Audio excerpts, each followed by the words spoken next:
Welcome to Bionic Pig's stream. Today we are going to be watching YouTube's Darkest Iceberg Part 2. I hope you have a wonderful time enjoying my reaction to this video. If you like this video, press 1 now. If you want to skip the video, press 2. Are you still there? If you like the video, press 1 now. If you want to skip the video, press 2. Are you still there?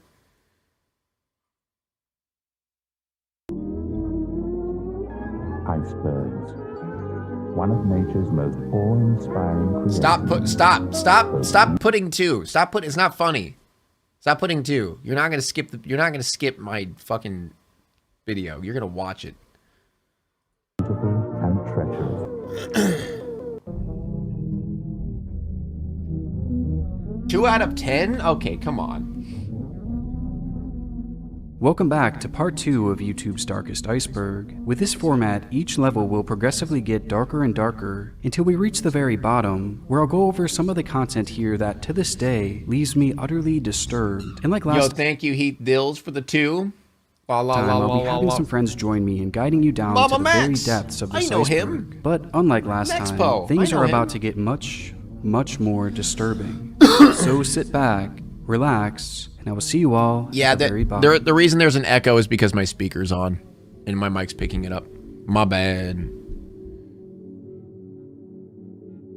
Okay, I know that guy. Yes, it's your boy Carcass husband back to you with another. This shit's so fucking difficult. Now, without further ado, let's get right into the pedophiles. Here, wait. Let me put on my headphones here. Lacoste. I need to immerse. Considered one of the most prominent tattoo artists in the celebrity sphere. Romeo I'm gonna ran a immerse YouTube myself. centered One around second. his Let me immersion. Let me get full immersion with my new gaming headphones. By the way, brand new gaming headphones. Do I look like I'm gaming? Yeah, I am. career, where he would accrue fame after racking up over 1 million subscribers. Though before long, predatory accusations began to emerge about his interactions with young fans behind the scenes. In March of 2019, a series of DMs and text messages between Romeo and 2 girls would be released, with the messages coming from back in 2016, when the girls were just 14 and 15 years old. Despite their young age, Romeo sent them a manifold of vile and sexually charged messages, all the while knowing full well he was chatting with minors. And from then on, his once enjoyable life began to cascade down. The cutting off is giving me a headache. Chat, let me let you in on a little secret. If my microphone is quote-unquote cutting off, that's a you problem. I literally went to my stream, I watched my stream, and the microphone is not cutting off. Shut up. Down an agonizing staircase of anguish as more allegations were lobbied in his way. His ex-girlfriend went on record and claimed she too was groomed by him, being only 14 at the time they started dating, while he was 19. There was little silly Romeo could say to defend himself in the wake of these allegations. And as predators usually do, he somehow managed to make things even worse for himself by opening his foul mouth. There's a part where you say, "Are you Ew! willing to do it?" Get him off my screen! Before Yes. you turn Fuck 18? this guy. Use someone else. Let me address that. So that I'm not gonna deny that was real, but here's the big loop about it. Here's the big sort of like, fabrication, smoke and mirrors or whatever that everyone's not getting to see is that, Okay, I'm pretty certain I've heard about this guy already. these girls. I'll just make a quick background. I'll keep it really short. It is now clear that Romeo is in fact yet another statistic in the long line of pathetic internet predators who have gone unpunished. And this has not stopped him from continuing his career as an influencer. Despite his channel floating dead like a bloated corpse in the murky waters of YouTube history, he has gone on to grow a sizable following on TikTok, many of whom are unaware of his disturbing history. Oh, gross. He has the same amount of followers as me. Ew.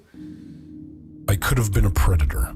In what may go down as one of the most sussy self-reports on YouTube, a creator by the name of Glendon Cameron would post a video in 2021 titled, I could have been a predator. That R. Kelly energy is different and all-consuming. What? Okay. Just self-report? In it, the 55-year-old man shares a story about sleeping with a 17-year-old girl.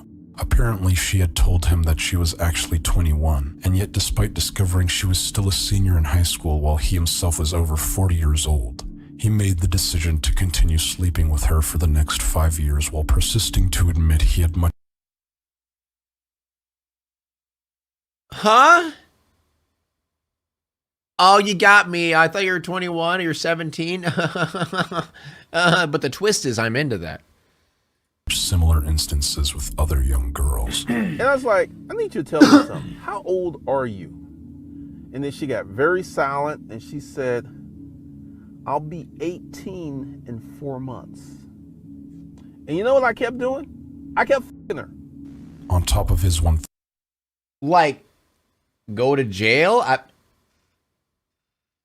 Huh? Yeah, that's literally a confession.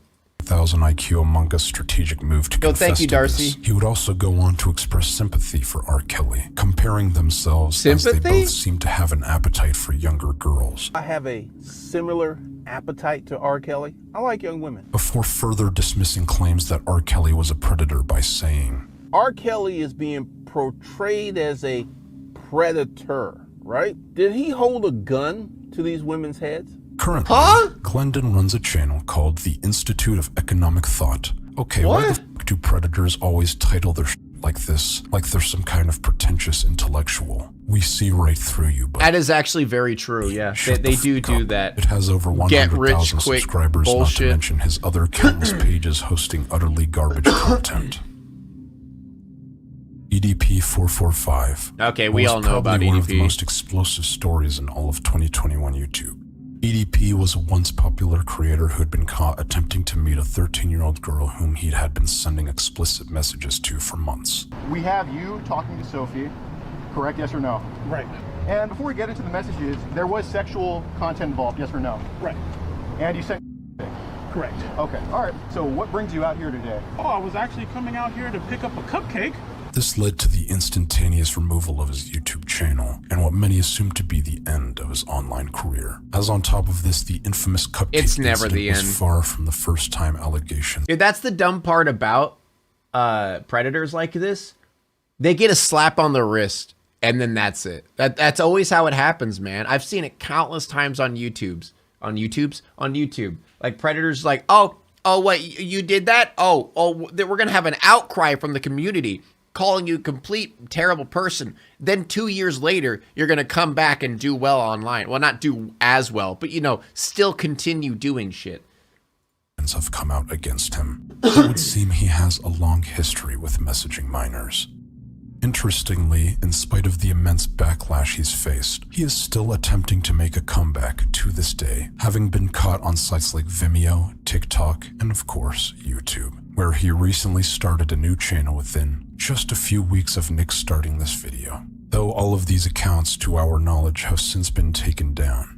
The fact he's still trying to carve his silly self back into the online sphere after everything he's done means that this likely won't be the last time we hear from him. What saddens me the most, though, is the fact that these new pages quickly gain a considerable amount of fanfare in their short lifespans, as many of his fans have forgiven him for his predatory ways. Sad. Plasma Master Don. Once considered a wholesome figure by masses on the internet, known for his shitty covers of popular songs. Yeah, I know him.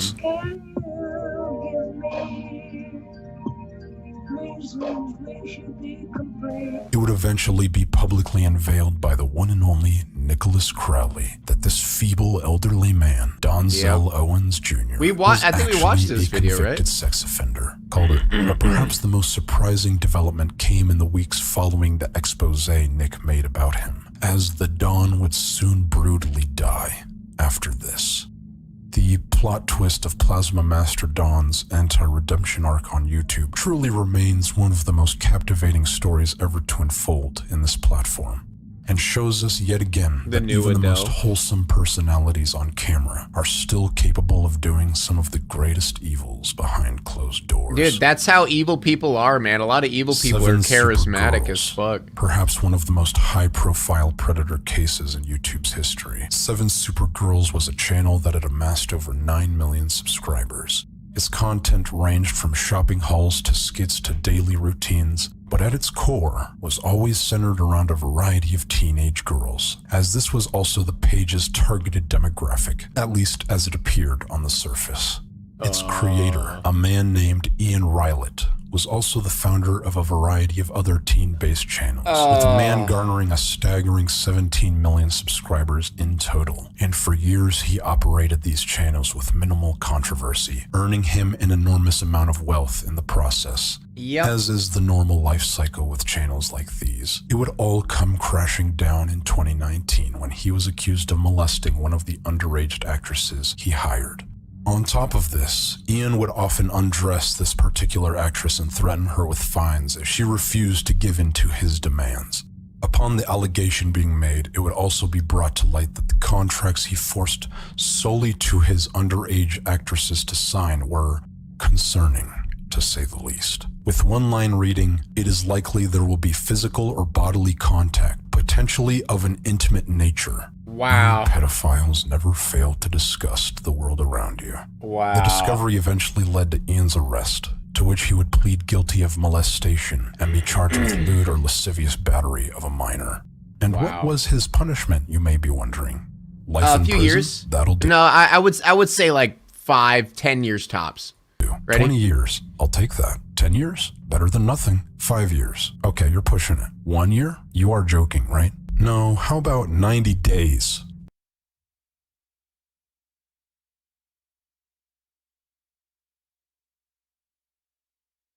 Pain. Pain. Pain. Oh, dear Lord. How, man? We've heard some fucking bad sentences before. But this? Cop be like, dude, he's a fucking rich white old man. That is literally all it is. He's a rich white old man. Yeah, he gets to get away with this shit, man. In prison.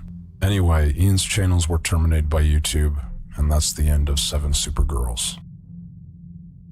Fake challenges. Though the focus of this section has solely been on creators, in reality the majority of the predators here on YouTube are hiding in the audience. Very early on, disturbed individuals discovered that if they could find little-known YouTube channels run by young kids, they could coerce them into performing lewd acts for them, and they did so under the guise of fake challenges. Essentially, the commenter would propose a challenge they made up themselves in order to have the child creator get into a suggestive pose or perform an action with sexual undertones. For example, one of these predators would comment on a child's video saying they should try the bend over challenge or the shower challenge, spurring kids to film themselves doing said action and uploading it to YouTube, completely unaware that they were providing sexualized content for the commenter. It's an extremely sickening practice, though one that thankfully has been drastically reduced through YouTube removing the comment sections on videos made by minors. Thank God, dude. This section has been brought to you by Mama Max. Subscribe to my YouTube channel because I'm better than Nexpo and Nick Crowley combined. If you had to compare both of us, you'd probably say they're like Krillin, and I'm like Super Saiyan 3 Goku. Thanks for watching, everyone. Bye-bye now. Thank you so much, Max. Everyone make sure to go not subscribe to him. From here on out, things are going to get even less brand friendly, and demonetization is pretty much inevitable. So I want to give a massive thank you to our sponsor, Upside, for making this video financially possible. It is no secret that I love demonetization, man. That is my bread and butter.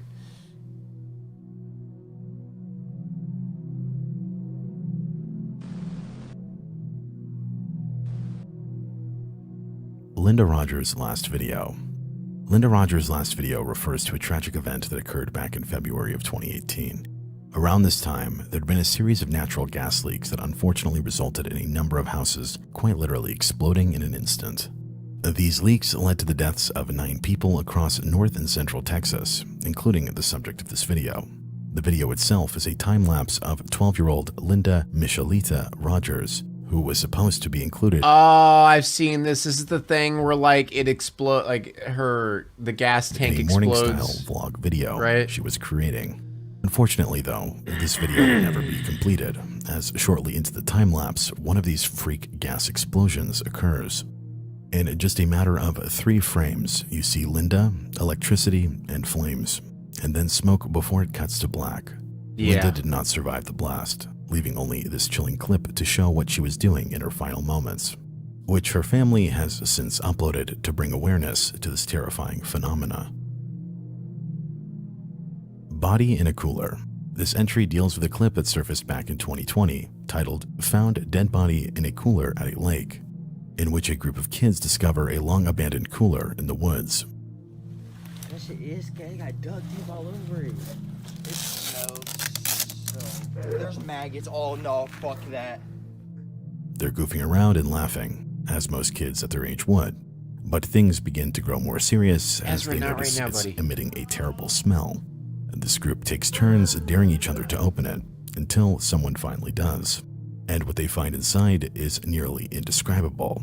It's impossible to tell what it really is, or was, as the cooler was completely filled with what the kids first assumed to be dead fish. Though in the last 2 minutes of the video, they begin to realize that this may very well be something far more sinister, and they decide to call the police. The footage ends with no resolution, leaving an air of uncertainty surrounding their discovery. Though within the comments, an update would soon emerge describing the alleged truth behind the substance found in the cooler, which read, "Update on this situation. It was a dead infant that was neglected and abandoned in that cooler filled with water. Location..." Oh, that's so much worse. Oh, that's so much worse. "Will not be disclosed due to privacy reasons." The validity of this video is something that is yet to be confirmed, meaning that this could quite possibly be a hoax, but something about the contents of that cooler seems all too real. Granny Ripper. Granny Ripper refers to a video on YouTube depicting the infamous Russian serial killer Tamara Samsonova. Samsonova was arrested in July of 2015 on suspicion of 2 murders, but is now suspected of nearly 15. She has since become infamous, not only for her... Bruh, how the fuck an old lady like that be killing 15 people? ...her crimes, but for her old age, as at the time of her arrest, she was nearly 70 years old. Though this didn't stop her from committing some of the most gruesome crimes imaginable. In the YouTube video, serial killer Granny Ripper filmed footage Russia. We see Samsonova standing in an inconspicuous blue parka captured by her apartment's CCTV. Carefully, she walks back and forth, bringing out what appears to be a covered pot. On the evening of July 26, the body of Samsonova's roommate, Valentina Nikolaevna Ulanova, was discovered decapitated with severed limbs, with it later being determined that within this very container was the actual head of Ulanova. Samsonova would be arrested on July 29, 2015. Thanks to the damning CCTV footage that has now been leaked to YouTube. What many have found most chilling about this video was the smile she gives upon her capture, even blowing a kiss to... Ezra, go. You need to stop. Go do something, man. You can't just stand there the entire time. Oh, this child. This child, man.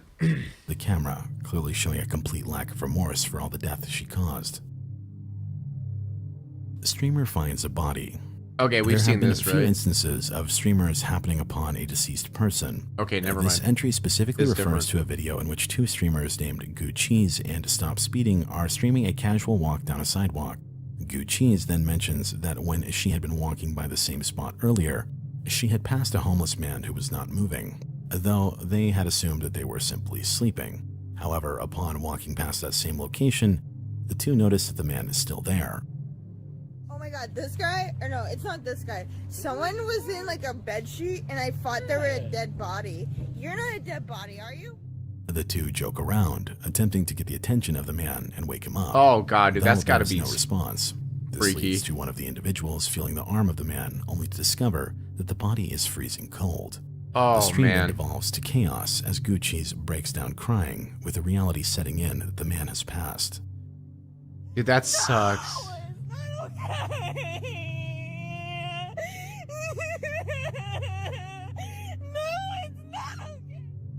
It's a tragic scenario, not just for the man whose life is lost, God, that's but sad, also for the man. streamers who undoubtedly live with the trauma of discovering a dead body, and all while they're just trying to have a normal stream with their audience.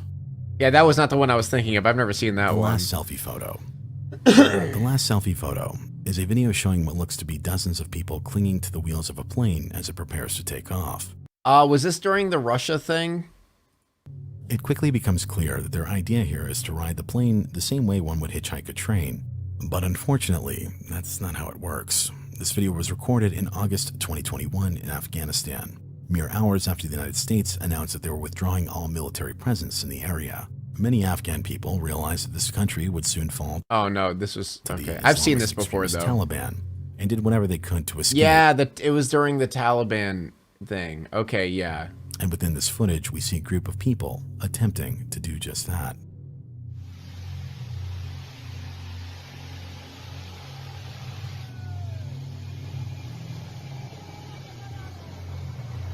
Like, what were they expecting to have? Like, what?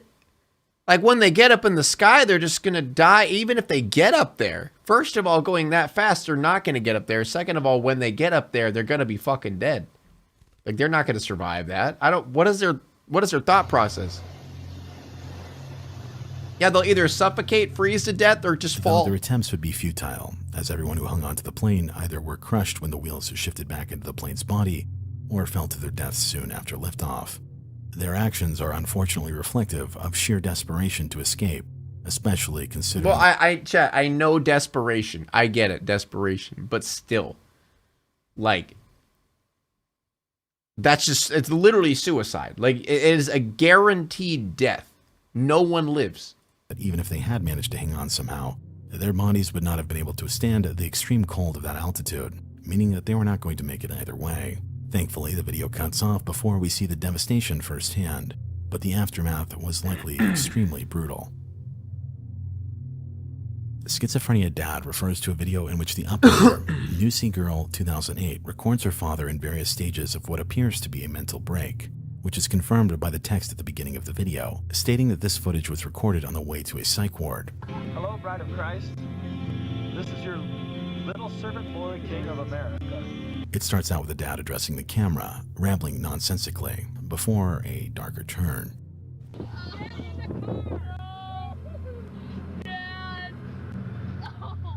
The video cuts and we can see the uploader's dad hanging out on the side of a car. You can hear the family members pleading for him to get back into the vehicle, though it's obvious that this episode had left him completely out of control. The video ends with footage of him flashing passing cars and smoking a cigarette while continuing his rambling. Delving into the comments section, the uploader reveals that prior to this video, her dad had been missing for weeks before returning and dragging her brother out of bed. Her comments go on to say, "My mom and I didn't know until we heard my brother cry out for help, but by then we were in the car and driving away. We thought he was going to kill my brother, but he came back and my brother told us he had drowned our dog in the river. He stripped naked, so Mom said, time to go to the hospital." It turns out the man in this video is named Roland Cannard, and unfortunately, he drowned his dog after this video was recorded, as he died of suicide on November 25th, 2001, about a year after the footage was taken. Oh my gosh, man. Rapire. Rapire refers to another haunting bit of CCTV footage. And Caitlin Nicole Davis, if you ever watch that video streaming, it might be bad, but that is a case that left me speechless at 12. Is it on here? Chad, is there any video on here that is not safe for streaming? Please let me know if that's the case. Off as people walk by idly on the sidewalk. About 45 seconds in, as riders exit the vehicle, a black car recklessly pulls up behind the bus and comes to a stop. A figure then emerges from the car and grabs one of the riders, a girl who was just 15 years old, and then forces her to the ground. After a few seconds off camera, they come back into frame and the man forces the person into the car. They then quickly take off into the night. This is a pretty cut and dry kidnapping, but what's most disturbing about this video is how the bystanders simply don't react. They either stand like no one cared? No one? Chat, that's why I don't like people, man. That's why I don't like people. How would you do nothing? Is a 15-year-old girl probably screaming for help and no one? No one? Stand by and watch, or continue their night as if nothing happened. They just look a away! True case of the bystander effect in action. The blue hole dead diver. Bystander effect? Yeah, I know, but fuck, man. Hole is a famous diving spot located in Sinai, an area a few kilometers north. I would not be able to live with with myself if I like saw that happen and just be like, oh, okay. Nearly 400 feet and lacks a current. Its popularity amongst divers has remained consistent for a long time. However, this popularity has also led to it being one of the most frequent sites for diving fatalities. I think I've heard of this one. With anywhere between 130 to 200 deaths occurring at the spot in recent years. Oh my God. This wide range of estimation means that you never know what you might find on a dive. And unfortunately, this YouTube video shows a diver coming face to face with the mortality of their hobby. The short video, taken at a depth of 367 feet, shows the POV of a diver shining his light on what appears to be a deserted oxygen tank. Though as he approaches, it quickly becomes obvious that the oxygen tank was attached to a long dead diver, who must have underestimated the danger of the blue hole. The identity of this diver has never been revealed.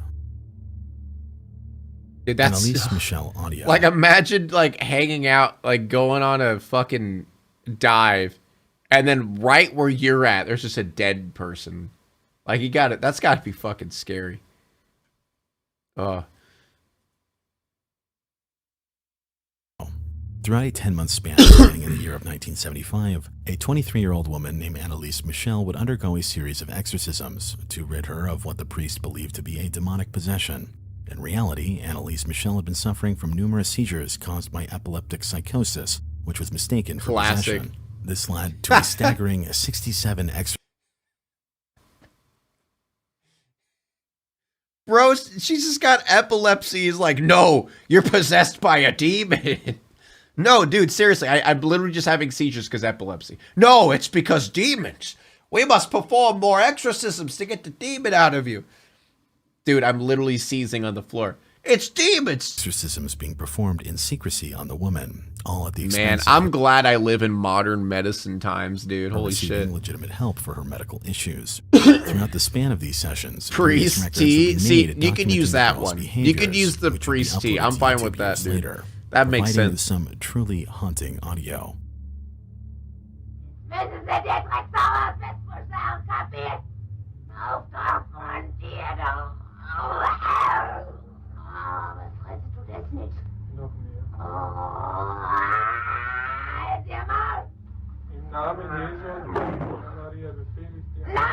Was that a lion? In the end, Annalise would never be cured of her supposed possession, and would ultimately die as a result of constant grueling exorcisms, as well as malnourishment. Wait, I want to go back. Was that a fucking lion growl? As a result, Annalise would never be cured of her.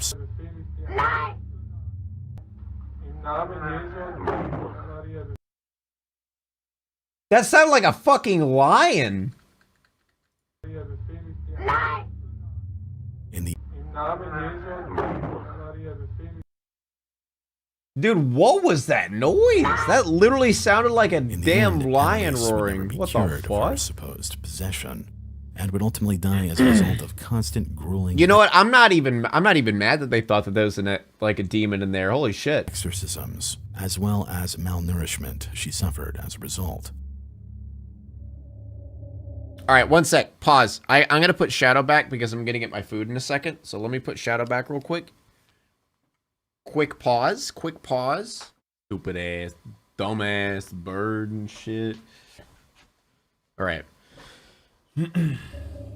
He sat on the chair? Dude, shut up. I do what I want with this chair. Chat, the thing is, you don't even know what I'm sitting on.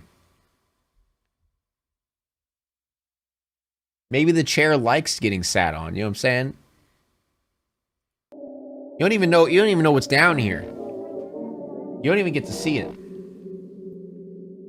Finding a friend. On the evening of December 13th, 2019, a man by the name of Andre Grady had disappeared from his home in Newport, Virginia. Having been paralyzed in a drive-by shooting at the age of just 5, The disappearance was especially concerning, as his lack of mobility made it unlikely he left on his own accord.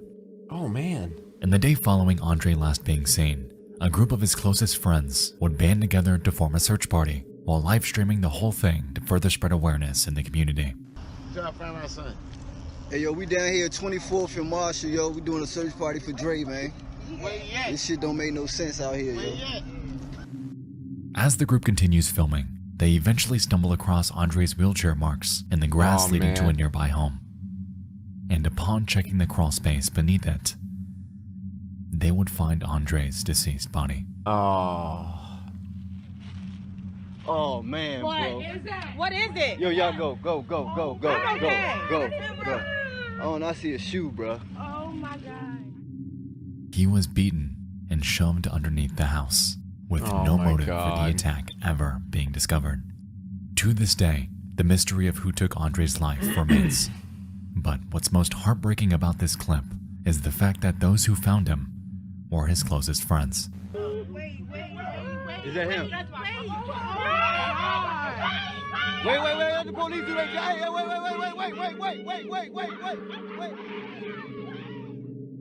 And the pain in their voices, to this day, makes this entire video extremely difficult to watch. Oh man, I hate that. Man tries to save drowning woman. Thank you, honey. Even though I said, hey, come help me and get this, but... I didn't know you said that. You did know. No, I didn't. Chat, did I know? No, I did not. I didn't fucking know. Did she text me? Okay, I didn't see that. What should have been a fun trip to Spain, a group of travelers were spending the day by the sea. I'm a liar, yeah, true. When looking for a challenge, one member of their group would jump into the water beneath a short cliff. The current was raging. Okay. Let me take a step back here. When looking for a challenge... She was in chat? Wait, she was in chat? No fucking shot she was in chat. Where?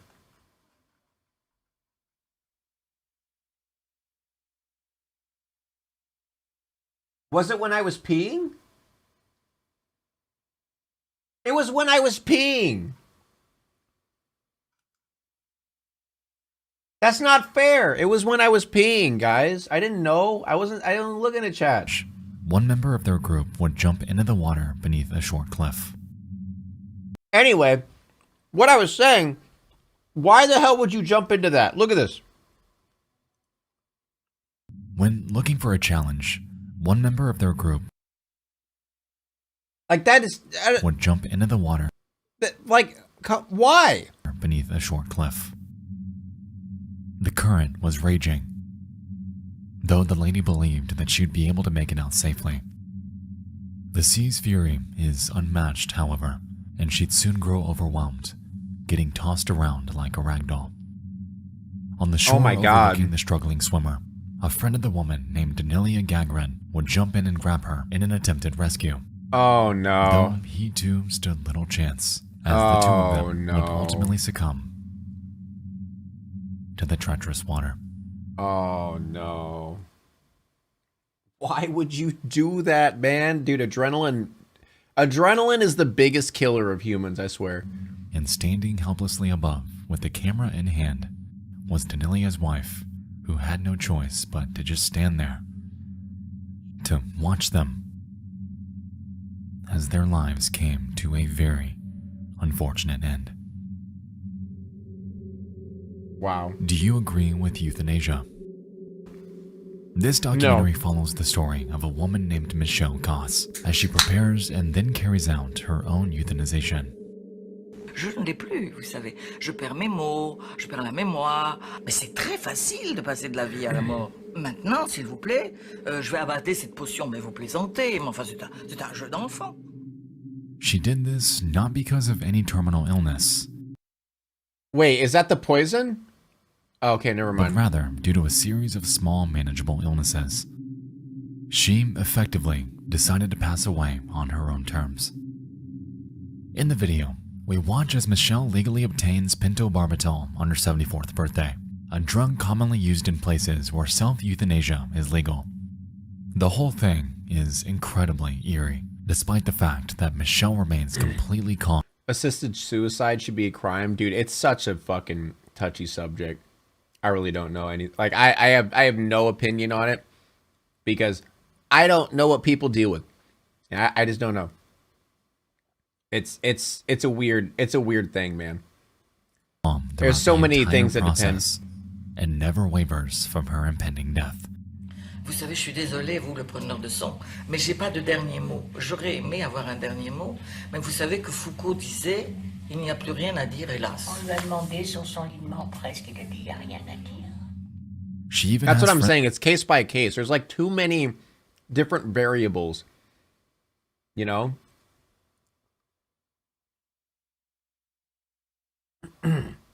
Like if someone is like, you know, suffering ridiculously from something terrible and they ask to, you know, please die, basically. I don't know. There's too much. There's too much Friends that goes over into for it. a party to celebrate both her birthday and the day she was to die. Écoutez, vous voulez vraiment mourir aujourd'hui? Absolument. Vous êtes persuadé de vouloir mourir? Oui. Parce que si vous buvez ce médicament, vous vous endormez, vous allez mourir? Oui. Ça, c'est clair. C'est ma volonté. C'est votre volonté? Oui. Alors, je vous dis au revoir. Adieu. Au revoir, Erika. Au revoir, Michel. Enfin, c'est ma volonté ferme et définitive.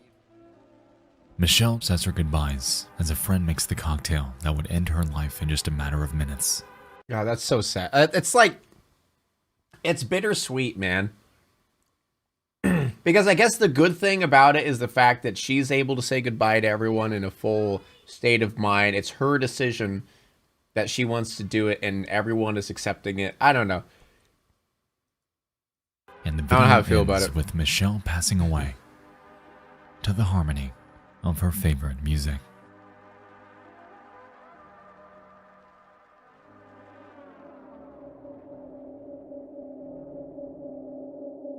Mez Yeah, I couldn't imagine being the friend that would have to make it for her. Honestly, to be fair, that's a really good way to go out. Poison that kind of just kills you pretty quick. You got your favorite music on. You're surrounded by the people you love. That's not a bad way to go. Kazizna posters up. Bro, I'm not even gonna try this. In Poland, a worker strike was taking place to protest the current conditions that medical personnel were facing. From what I could gather through some translated articles, it appears that the medics were demanding better resources, sick leave, and overall more balanced benefits. Not everyone agreed with the movement though, as their absence had a direct impact on patients in the area. During this particular video, we see a group of the medics protesting on stage, further explaining their purpose for striking, when out of nowhere, a gunshot rings out. O godzinie 18:30 zapraszamy na naszą konferencję prasową.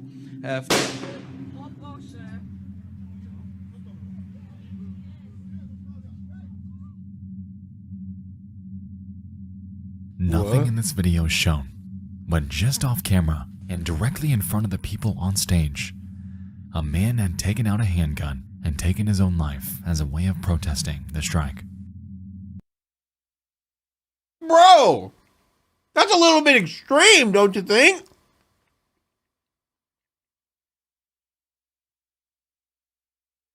That's like, I don't know, that's might be a little bit overboard, man.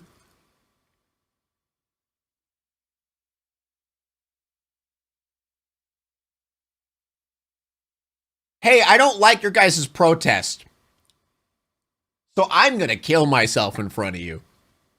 Jesus Christ, man. I've heard of, you know, extreme protesting, but dear God. That's insanity. There is something incredibly dark about the shock in the faces of those who witnessed this, as everyone's individual reaction was different. One thing is for certain though, and it's that this event that they had just seen is likely going to have a lasting impact on the rest of their lives. Brick video. On the 12th of June 2012, A car filled with 2 couples and a young child was driving down a 2-lane highway in Russia. The car was equipped with a dash cam that would record a large truck passing by. Unbeknownst to them, though, the truck was filled with bricks, and out of nowhere, one would dislodge and fly directly at the car, crashing through its windshield at an unimaginable speed.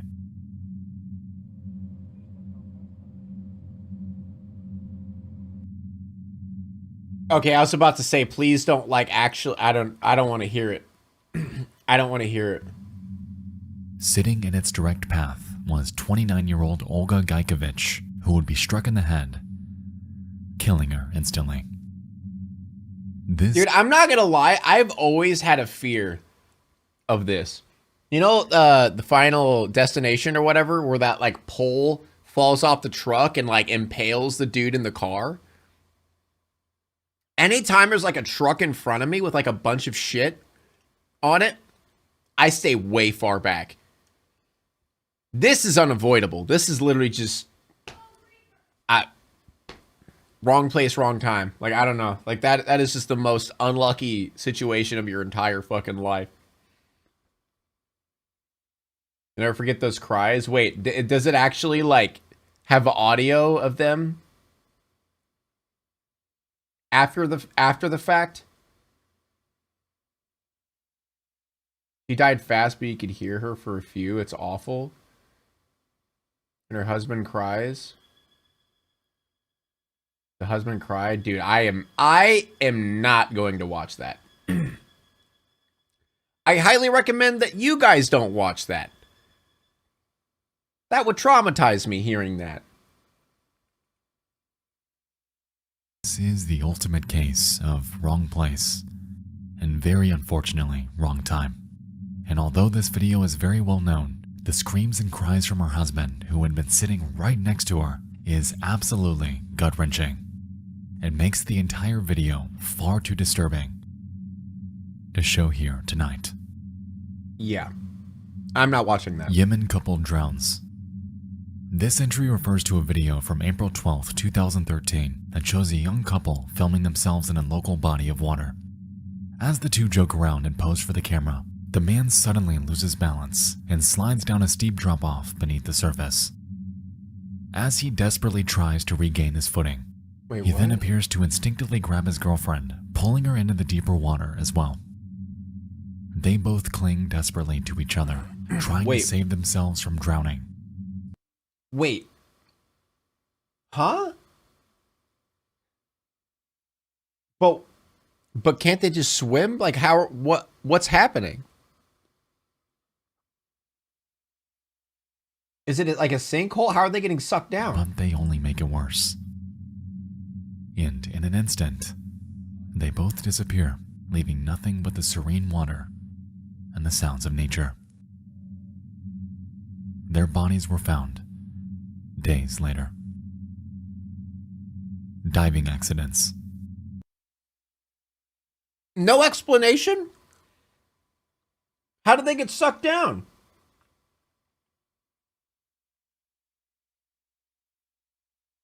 Can't swim or panicked? If you just slide into a deep area, how would you panic? Just swim up to the... There's got to be something that, sucked them down.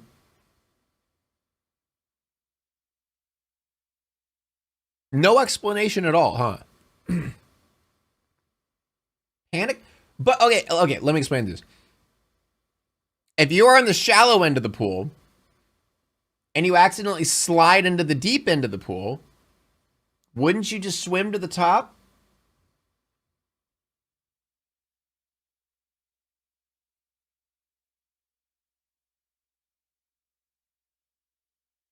He slipped on the rocks beneath. That doesn't explain it. He swim to the top. That's my whole point. You can slip and slide all you want, but at the end of the day, if you know how to swim, you should be able to get... My question is, how do they get sucked down? They can't swim? Did he say that? Then why are they in the body of water? I'm genuinely just confused right now. That's all it is.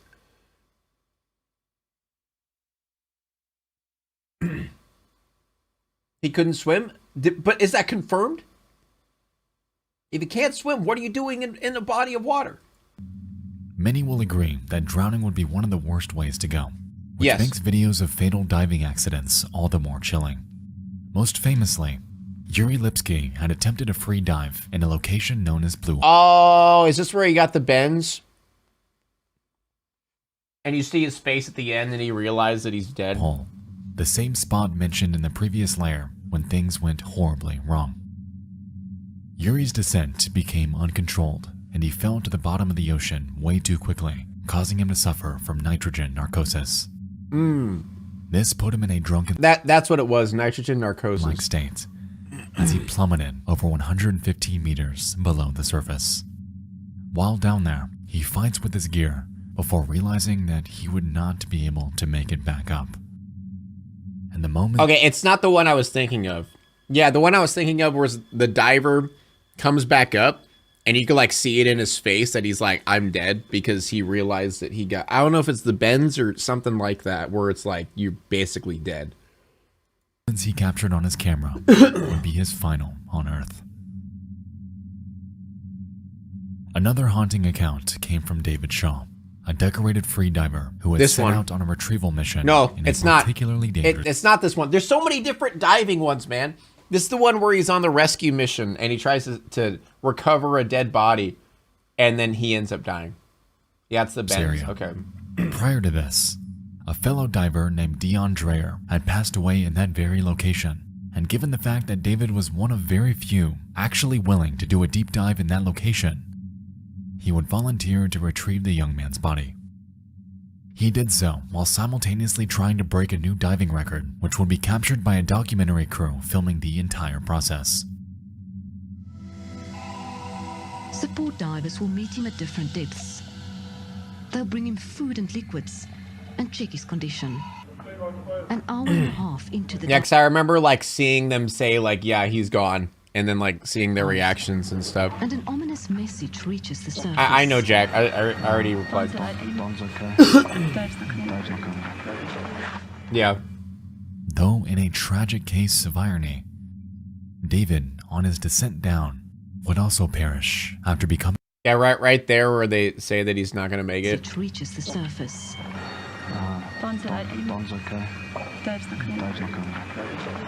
Yeah. The dude's literally saying he's not going to make it. Dude, that's got to be tough, man. Though in a tragic case of irony, David, on his descent down, would also perish after becoming tangled with the very corpse he set out to catch. That's so sad, man. It's time. It's time, guys. It's time. The Jim Jones Death Tape 78. Or wait, no. Oh, wait. We got one more. We got one more after this. Jim Jones Death Tape 78 is a 44-minute recording of the moments before and during the Jonestown Massacre, a mass suicide/murder carried out in 1978, where 909 people would tragically lose their lives. The cult, known as the People's Temple, had been convinced by their leader Jim Jones to drink cyanide-laced Kool-Aid, under the belief that the group was soon going to be exposed, while those who refused to drink the poison concoctions were forcibly injected with cyanide. The guards had even been instructed to shoot any members who had attempted to flee. Shocking. Okay, I'm not gonna lie. I don't know much about Jim Jones. I knew about the drinking the Kool-Aid shit. I did not know that they like forced people to do it. All of this was captured by an audio recording that can now be found on YouTube in a slightly edited version. And it's honestly one of the hardest things you'll ever listen to. How very much I've tried my best to give you the good life.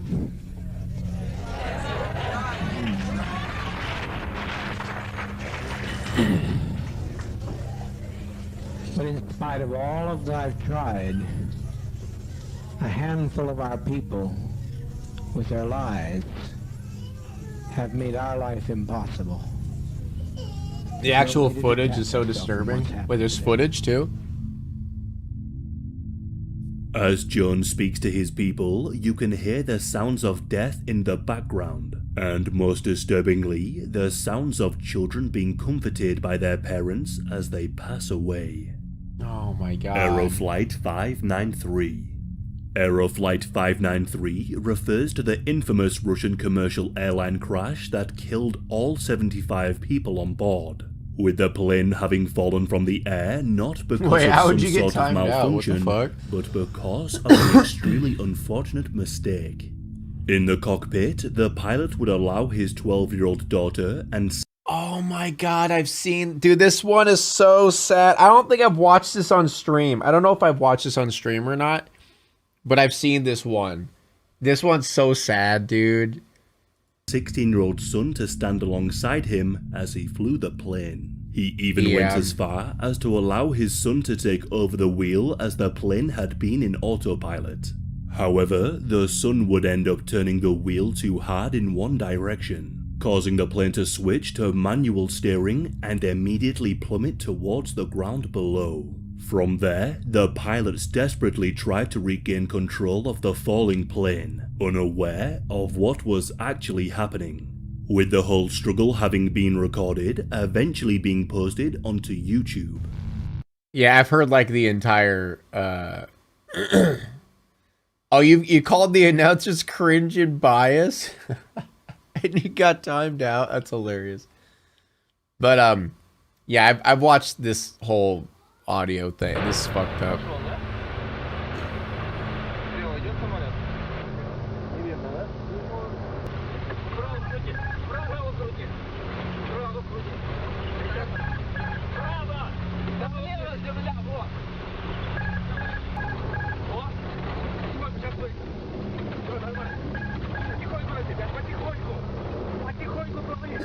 They almost saved it too. That's the worst part. They almost saved it. The terror in the voices of everyone in the cockpit is extremely dark, and made all the more horrific as the plane crashes into the mountain range below, killing everyone on board. Most tragically, it would later be revealed that if the pilot had simply taken his if he just turned on autopilot, it would have autocorrected. That's like the worst part. Yeah, if they let the autopilot do the job, they would have lived. Yeah. Well, actually, what wasn't it like 100% of all plane crashes is human error? Hands off the wheel, the plane would have automatically corrected itself and re-engaged the autopilot. The Astro World Clips. On the 5th of November 2021, Travis Scott had been hosting his annual Astro World Festival at NRG Park in Houston, Texas, when things erupted into chaos. Upon Travis arriving on stage at approximately 9:02 p.m., the massive crowd of fans pushed towards the stage, causing one of the most horrific occurrences, a human crush. People were squeezed against the barriers and crushed to the point that many were unable to breathe, all the while desperately calling out for help. But help never came, and instead, over 300 people would be left injured, with 10 sadly losing their lives. For this entry, picking one video to show the chaos would be impossible, as so many accounts exist on YouTube from that day. And what is most prominent throughout... Yeah, like you literally, you get to see someone's body being like lifted on top of people to get taken out, like someone's dead body. These clips is the helplessness of it all, as the victims were left to their own devices in that crowd. And with the power of that many people pushing against you, death was always inevitable. The station nightclub fire. Flashing back to yet another concert disaster. Yeah, that was this event. This was was it 2022? Was it this year? Or was it last year? Yeah, that was last year, right? Took place on the 20th of February 2003. That night, a band in Korea there was a crush in Korea? Really? Great White had been performing at a nightclub called The Station, when their pyrotechnics would accidentally ignite the acoustic foam on the walls and ceiling surrounding the stage.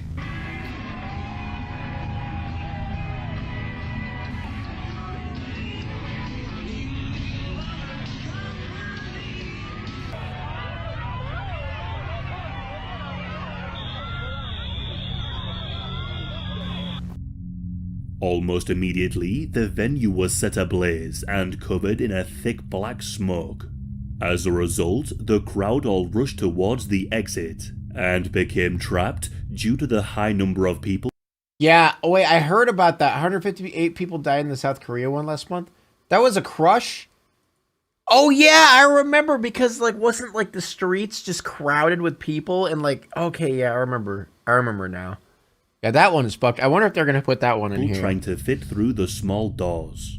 Desperate to escape, yeah, people Halloween, would that's try what it and was. shove their way out. But this only made things more jammed. And before long, the smoke would cause many so tantalizingly close to the exit to perish.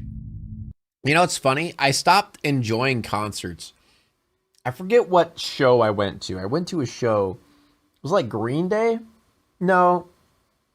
I think it was, I forget what show it was. But I went to a show, and it was like, I was toward the front, and I'm 6'2", so, you know, I'm pretty tall. So I could, like, handle, like, people, you know, shoving me and shit.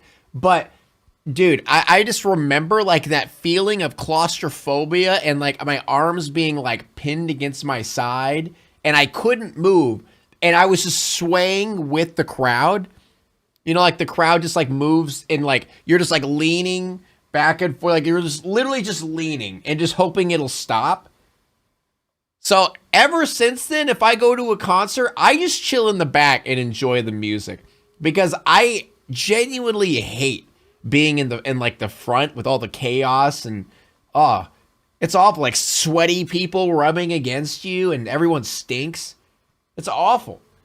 I'm just gonna go sit on the fucking chairs back there, sit at a table, or sit up in the bleachers and just enjoy the show, man. As a result, 100 people would lose their lives, with footage of the event later being posted to 100? YouTube. And what has always stood out to me with this footage is just how fast it all happened, as within just moments, the fate of so many concert goers was sealed. The Versailles Wedding Hall disaster video. Oh, I remember that. Perhaps one of the most infamous disaster videos ever taken, the footage shows a packed dance floor within the Versailles Wedding Hall in Jerusalem on the evening of the 24th of May 2001. The event itself was a wedding for Karen and Asaf Dror, a young couple from the area who drew in hundreds of guests who were seen here I hate this one's so fucking having sad, a good man. time. However, things take a drastic turn as the floor below them begins to sag and eventually gives way.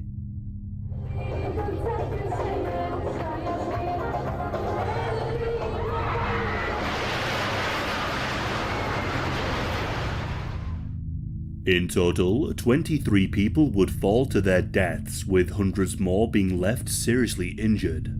An investigation would later reveal that faulty construction was to blame, along with negligence from the owner. The Beirut explosion. Of course, of all yeah, the we got disaster this. videos found on YouTube, few are as shocking as those depicting the Beirut explosion. On the 4th of August 2020, a building known as Warehouse 12, located in the port of Beirut, would catch fire. And having been filled to the brim with ammonium nitrate and fireworks, the blaze would quickly result in an explosion. Following the initial blast, onlookers would record the ordeal, in which you can actually see the flashes from the fireworks within the smoke. Although, much to these onlookers' surprise, Dude, I just remember like seeing videos of like people right next to it, and I'm just like, those people are dead, man. That's so sad. The destruction wasn't finished yet, as suddenly another explosion would occur, with this one being much larger.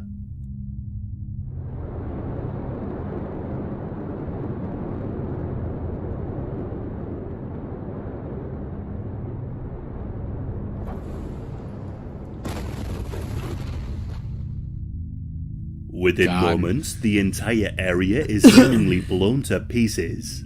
With the power. Have you guys seen the one where like that lady was getting her wedding, like her wedding video made, and it happened right when she was in the middle of it?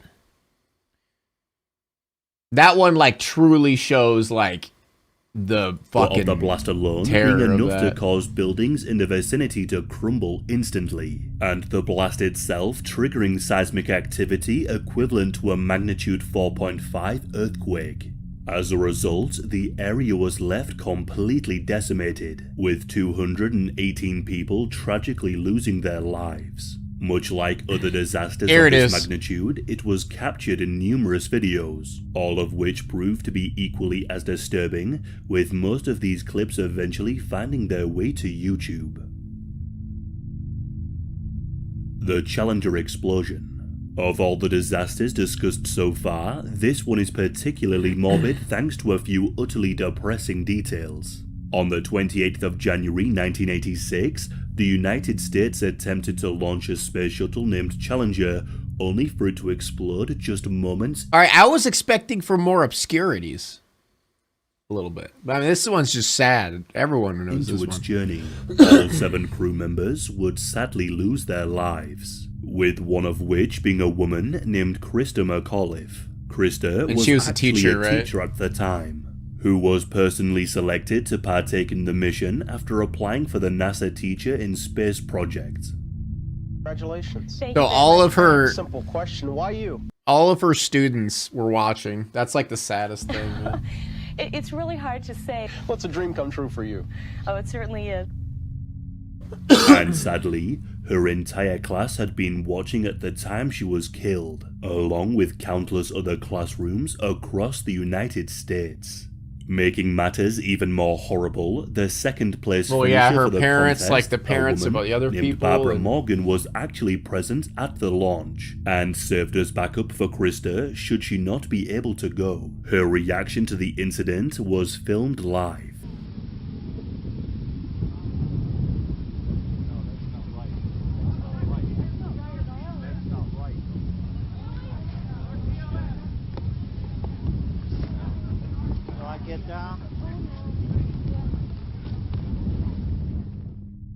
I can't even imagine what must have been going through her mind watching the shuttle explode, knowing that she had so narrowly missed out on being on board. And this isn't even the only disturbing detail, as it would be later theorized that the crew aboard the Challenger almost certainly survived the initial blast. The main cab remained intact despite the explosion, meaning that they were still alive and likely conscious as they fell to the water below, with the impact being their true cause of death.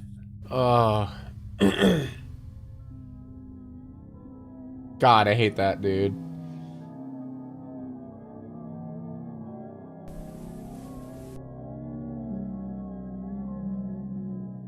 Congratulations on making it to the very bottom of this iceberg, and in turn the very depths of YouTube. This level is filled with the content here on YouTube that, for one reason or another, truly strikes a chord with me. Some of these entries will be too graphic to show, but I'll do my best to walk you through them regardless. Man in the Suitcase. In February of 2020, a woman named Sarah Boone would call 911 reporting that she had found her boyfriend George Torres unconscious in a suitcase within their home. According to the woman, the two had been playing a game of hide-and-seek the night before when Torres decided to hide within an empty suitcase.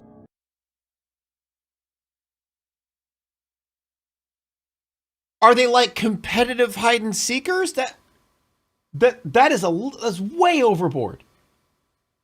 That is way overboard. That's my favorite spot. Bro, hide and seek? Yeah, zip me up in a fucking suitcase. Man, that is like competitive hide and seek right there. That man, wow. Unable to find him, Sarah would give up her search and accidentally fall asleep, leaving Torres trapped in the luggage where he would eventually suffocate to death. Or at least that was the story she was trying to tell. Unsurprisingly, this version of events just seemed too bizarre to be believed. Okay, I was about to say, there's no way that's it, dude. Believed, and upon investigating the matter further, police would eventually find a video on Sarah's phone that immediately dismantled the narrative she was trying to weave. The video shows the suitcase, with George inside of it, begging and pleading for Sarah to help him, to which she instead ignores him. Sarah. Fuck you. Sarah. Stupid. Sarah.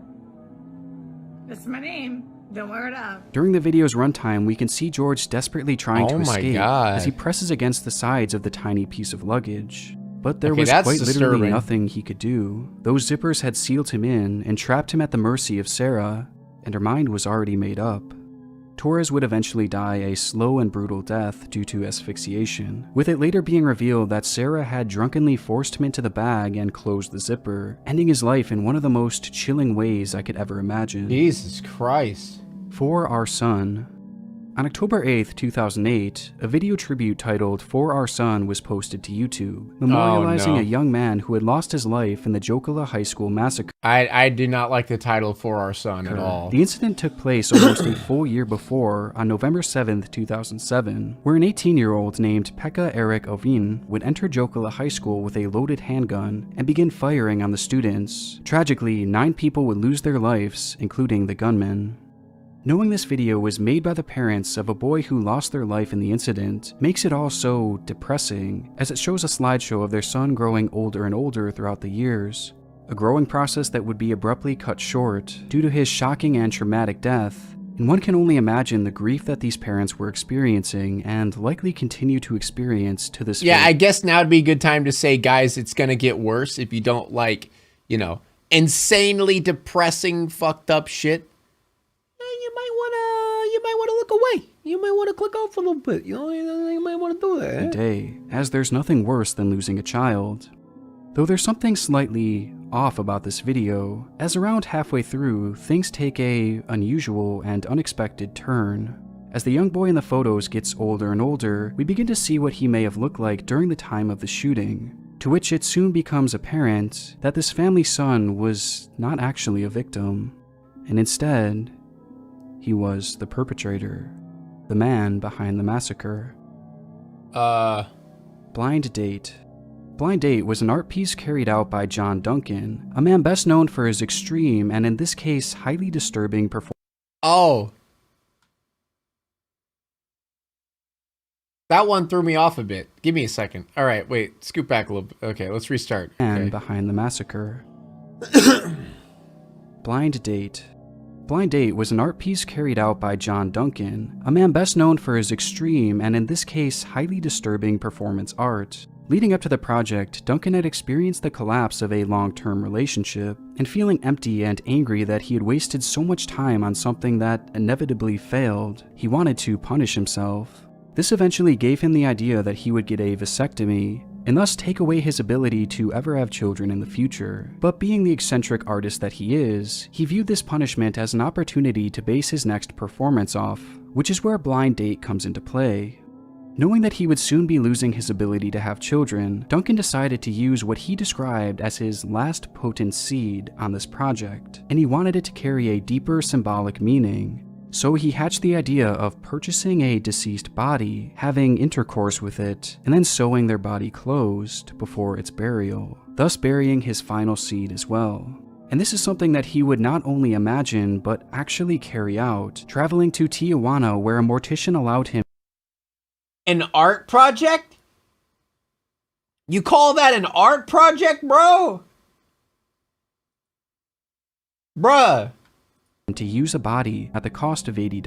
Ew! Duncan's original plan was to film... $80? That's it? $80, bro? What the... That's it? That's half of a utility bill, bro. $80. You can get it. You just get a cheap dead body, I guess. The entire ordeal and then display the film at an art installation, but the mortician forbade him from using a camera, so he instead used an audio recorder to capture the sounds of him and his corpse. To this day, that audio can be found right here on YouTube. Oh, please, no. Jimmy's Wish. Oh, thank God he didn't show This is a channel that I've been wanting to cover for years now, but the graphic nature of it has pretty much ruled out a full-scale deep dive. The videos on this channel consist of a young boy named Jimmy, who is shown laying in a hospital bed, connected to countless tubes and machines that are presumably keeping him alive. The visuals are horrible, as in most clips and images it's clear that he is suffering and completely unresponsive to the world around him, which begs the question, how did this happen? Well, the channel itself was set up by Jimmy's father, who claims his son's condition is a result of his doctors suffocating him with a plastic bag. He needs your help now. My son's ribcage is collapsing into his heart and lungs, and he is running out of time. His shoulders and hips are broken and disconnected, and repeatedly and cruelly denied medical intervention. The doctors know he will clearly die, and the doctors know the police will not investigate. My son was suffocated with a plastic bag by 2 Japanese doctors and 2 nurses.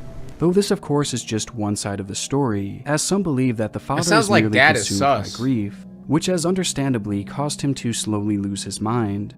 But either way, the full truth of this channel is not really known today. And putting the disturbing mystery element aside, it is truly one of the darkest and most tragic channels the site has ever seen, as the pain this child and his father are experiencing. Yeah, exactly. How are the injuries is all that too bad real. from just a fucking plastic Cultural bag? Philistine. On December 14th, 2012, a 20-year-old named Adam Lanza would enter Sandy Hook Elementary armed with weapons and proceed to start shooting, leading to the deaths of 26 people, not including his mother, whom he would also kill along with himself. Since the slaying, multiple clips have emerged of Lanza, most notably playing DDR at his local arcade, a game that he was said to be obsessed with, playing for hours and hours on end each day, though he also had a YouTube channel that went by the name of Cultural Philistine. The reason behind this name itself is still unconfirmed, but one chilling theory has emerged, as users on Reddit would discover an old Brain book damage from from lack of 1988 oxygen? that He said his too shoulders was are titled dislocated. Cultural Philistine. And in a haunting coincidence, the author's name was Cindy Hook, insinuating that Lanza had always planned on making Sandy Hook his target, and the clues were there all along. The videos themselves are quite disturbing, featuring a black screen and just the sound of Lanza's voice. School is such a great place. You get to learn stuff. Become a better person to make a better tomorrow. And I think, well, what is school? School is culture. Basically, it's cultural indoctrination. I hate this. I don't want to hear it. I don't want to hear it. I don't want to hear it. La la la la la la la la. La la la la la la la la la la la. I don't care.